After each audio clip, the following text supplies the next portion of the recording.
Assalamualaikum warahmatullahi wabarakatuh. Setelah Ibu jelaskan terkait sedikit materi tentang sistem organisasi kehidupan, sekarang kita akan membahas lebih lanjut lagi mengenai materi sistem organisasi kehidupan. Sebelumnya ada yang tahu nggak sih apa itu sistem organisasi kehidupan? Oke, sekarang kita lanjut ya. Kalau nggak ada yang tahu, mari kita simak bareng-bareng materi ini. Sistem organisasi kehidupan merupakan suatu perangkat atau elemen-elemen kehidupan dari struktur yang terkecil hingga struktur yang terbesar. Susunannya berupa sel, jaringan, organ, sistem organ, dan organisme, yang pada masing-masing memiliki tugas serta fungsinya tersendiri untuk menumpang kehidupan. Nah, ini adalah tingkat organisasi kehidupan ya. Jadi tingkat organisasi kehidupan itu dimulai dari sel, kemudian jaringan, organ, sistem organ, dan yang terakhir adalah organisme. Kita masuk pada materi yang pertama, adalah sel. Sel merupakan bagian terkecil dan fungsional dari penyusun tubuh pada makhluk hidup. Nah, dalam sel ini dibedakan menjadi 3 pada bagian utama. Di antaranya yaitu membran sel atau membran plasma, sitoplasma, dan nukleus. Masuk pada bagian yang pertama, adalah membran sel. Membran sel merupakan bagian yang membungkus sel sebelah luar yang memiliki fungsi untuk mengatur keluar masuknya zat dari dalam sel dan melindungi seluruh isi sel atau protoplasma. Membran sel ini bersifat dengan semi-permeabel, yang artinya hanya dapat dilalui oleh air dan zat-zat tertentu, misalnya cairan, gas, atau zat padat yang terlarut secara osmosis ataupun difusi. Masuk pada bagian yang kedua adalah sitoplasma. Sitoplasma ini merupakan cairan yang mengisi ruang antara membran sel dan inti sel. Nah, di dalam sitoplasma ini terdapat ukuran khusus yang disebut dengan organel dan vakuola. Organel yang terdapat dalam sitoplasma antara lain ribosom, retikulum, retikulum endoplasma, badan Golgi, dan mitokondria. Nah, bagian utama yang terakhir dalam sel adalah inti sel. Inti sel ini adalah bagian sel yang berukuran besar. Nah, inti sel ini memiliki bentuk bulat seperti bulat telur atau tidak beratur dan dikelilingi oleh sitoplasma yang terletak di tengah sel. Umumnya hanya ada satu nukleus di dalam sebuah sel. Inti sel ini merupakan bagian terpenting dari sel karena memiliki fungsi untuk mengatur seluruh kegiatan atau aktivitas sel, terutama saat terjadinya perkembangbiakan. Nah, ini adalah contoh dari gambar sel hewan dan sel tumbuhan. Ada yang tahu nggak sih apa perbedaan antara sel hewan dengan sel tumbuhan?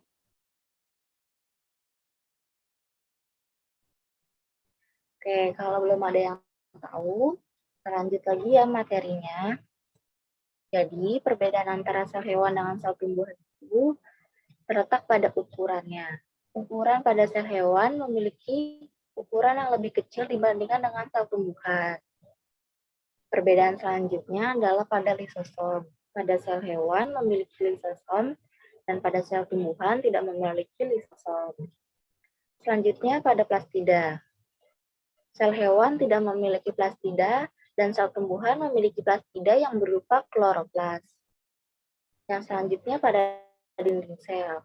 Pada sel hewan tidak memiliki dinding sel dan pada sel tumbuhan memiliki dinding sel.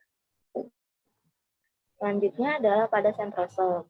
Pada sel hewan memiliki sentrosom dan pada sel tumbuhan tidak memiliki sentrosom. Perbedaan selanjutnya terletak pada bentuk. Bentuk pada sel hewan memiliki bentuk yang tidak tetap dibandingkan pada sel tumbuhan yang memiliki bentuk tetap.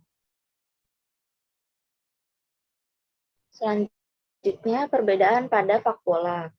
Pada sel hewan tidak memiliki vakuola, sedangkan pada sel tumbuhan memiliki vakuola dan memiliki ukuran yang besar.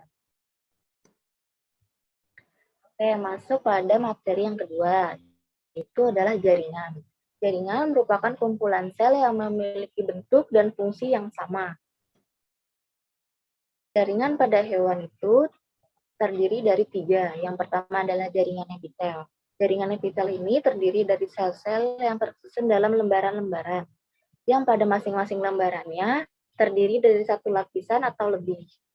Jaringan epitel memiliki fungsi sebagai pelindung atau jaringan ini di bawahnya. Nah, pada jaringan epitel ini berusaha melindungi dari kerusakan karena gesekan mekanis, radiasi, ultraviolet, maupun serangan bakteri.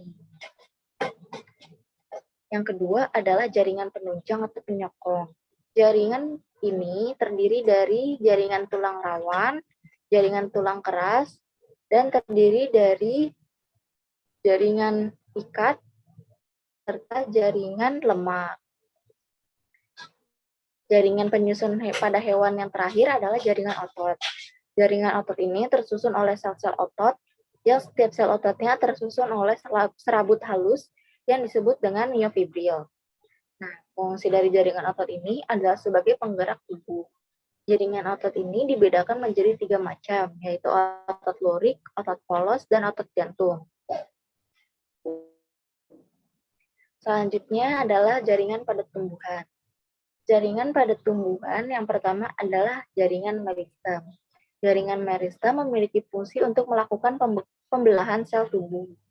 Yang kedua adalah jaringan epidermis. Jaringan epidermis ini memiliki fungsi untuk melindungi jaringan di dalamnya. Selanjutnya adalah jaringan parenkim. Jaringan parenkim ini sebagai tempat menyimpan zat makanan. Nah, selanjutnya adalah jaringan penyokong yang memiliki fungsi sebagai penunjang berdirinya tumbuhan. Selanjutnya adalah jaringan pengangkut. Nah, jaringan pengangkut ini terdiri dari pembuluh kayu atau yang disebut dengan silem dan jaringan pembuluh tapis yang disebut dengan floem. Jaringan silem ini berfungsi untuk mengangkut air dan mineral-mineral dari akar menuju ke daun. Sedangkan pada jaringan floem memiliki fungsi untuk mengangkut zat makanan dari daun ke seluruh bagian tubuh. Selanjutnya adalah organ. Organ merupakan kumpulan beberapa jaringan yang saling bekerja sama untuk melakukan fungsi kerja tertentu. Organ hewan dan manusia itu hampir sama. Seperti contohnya mata yang memiliki fungsi untuk melihat, paru-paru memiliki fungsi untuk bernapas, jantung memiliki fungsi untuk memompa darah supaya beredar ke seluruh tubuh, hati berfungsi sebagai tempat menawarkan racun yang terbentuk dalam tubuh, lambung merupakan organ yang berfungsi sebagai salah satu alat pencernaan, telinga berfungsi sebagai alat pendengaran dan keseimbangan tubuh, serta kulit berfungsi sebagai pelindung tubuh dan pengaturan suhu. Nah, beda dengan organ pada tumbuhan. Organ pada tumbuhan tersusun oleh daun, akar, batang. Daun tersusun oleh jaringan epidermis, jaringan tiang, jaringan bunga karang, dan jaringan pengangkut. Fungsi daun ini adalah sebagai tempat fotosintesis yang menghasilkan makanan untuk kehidupan tumbuhan itu sendiri, dan berfungsi sebagai organ pernapasan. Penyusun organ pada tumbuhan yang kedua adalah akar. Akar tersusun oleh jaringan epidermis, jaringan parenkim, dan jaringan pengangkut. Jaringan tersebut bekerja sama sehingga akar dapat berfungsi sebagai organ penyerap air dan zat hara atau mineral, sebagai penegak batang dan organ pernapasan. Jaringan penyusun terakhir adalah batang. Batang tersusun oleh jaringan epidermis, jaringan parenkim, jaringan korteks, jaringan selindur pusat, jaringan pengangkut, dan fungsinya adalah sebagai alat pengangkutan dan penopang tubuh tumbuhan. Selanjutnya adalah sistem organ. Sistem organ merupakan kumpulan organ yang saling bekerja sama untuk melakukan serangkaian kerja. Nah, ini bisa dilihat, sistem organ ini tersusun dari sistem pencernaan, sistem pernapasan, sistem peredaran darah, sistem pengeluaran, sistem koordinasi, sistem reproduksi, dan sistem gerak.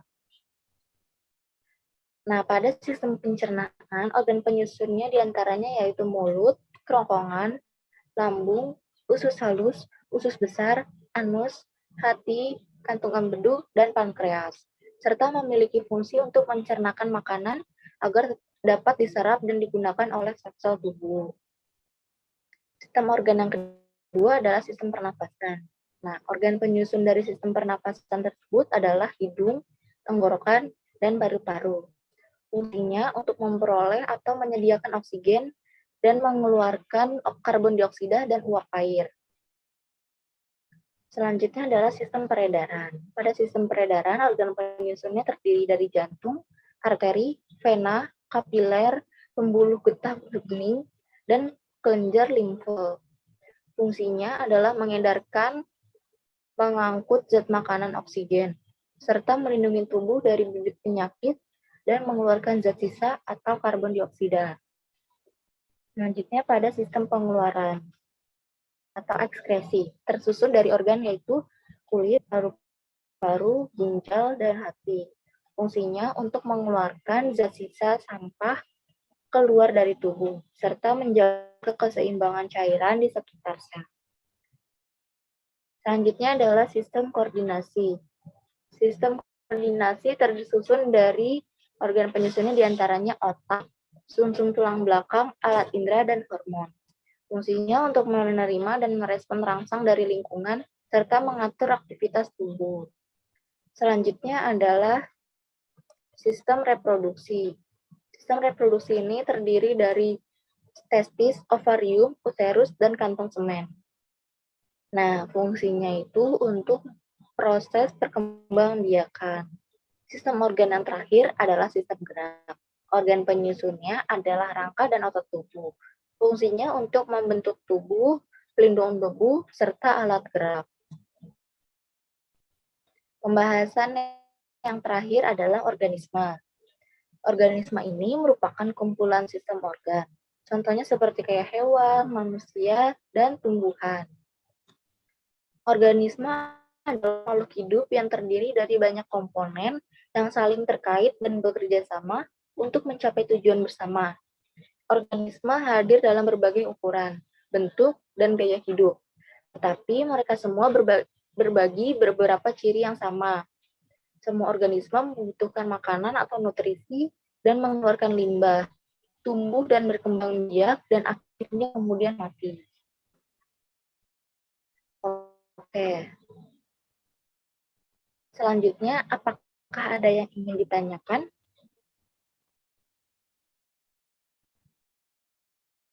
Oke, jika tidak ada yang ingin ditanyakan, sekarang gantian Ibu yang akan bertanya. Dari materi yang sudah dijelaskan tadi, apa saja penyusun dari tingkat organisasi kehidupan? Ada yang tahu? Silakan jika ada yang ingin menjawab, silakan mengajukan tangannya ya. Ya, silakan. Ya, betul sekali. Jadi, tingkat organisasi kehidupan itu tersusun dari sel, jaringan, organ, sistem organ, serta organisme. Nah, berarti anak-anak sudah paham ya tentang materi sistem organisasi kehidupan. Dan selanjutnya, kegiatan kita adalah silakan membentuk kelompok yang mana masing-masing kelompoknya terdiri dari 4 orang.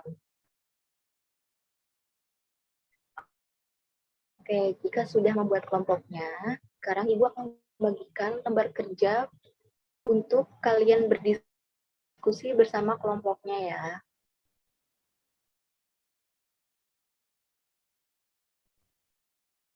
Oke, sekarang sudah Ibu bagikan lembar kerjanya. Kalian bisa lihat pada lembar kerja kalian, di situ terdapat gambar sel hewan dengan sel tumbuhan. Dan sudah terdapat soal yang akan kalian kerjakan nantinya. Silakan berdiskusi dengan kelompok kalian mengenai tugas tersebut. Kemudian nanti Ibu akan menyuruh kalian untuk membaca kesimpulan dari diskusi kalian bersama kelompok kalian di depan kelas ya.